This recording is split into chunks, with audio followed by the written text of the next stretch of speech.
मंडळी, वाळवण रेसिपीमध्ये उपवासाचे, वरईचे किंवा भगरीचे पापड बनवले. पापड बनवताना कुठेही तेलाचा वापर केला नाही, त्यामुळे पापड वर्षभरासाठी अगदी आरामशीर टिकले जातात.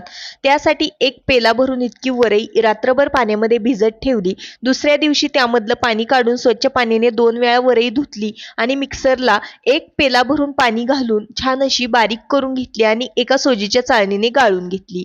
एका मोठ्या पातेल्यामध्ये त्याच पेल्याने मोजून 10 पेले इतकं पाणी उकळतं गरम करायला ठेवलं.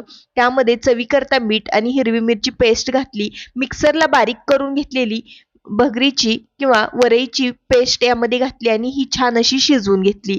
जवळपास 15 मिनिटांसाठी हे मिश्रण अगदी छान असं शिजवून घेतलं. त्यानंतर याचे छान असे पापड घालून घेतले.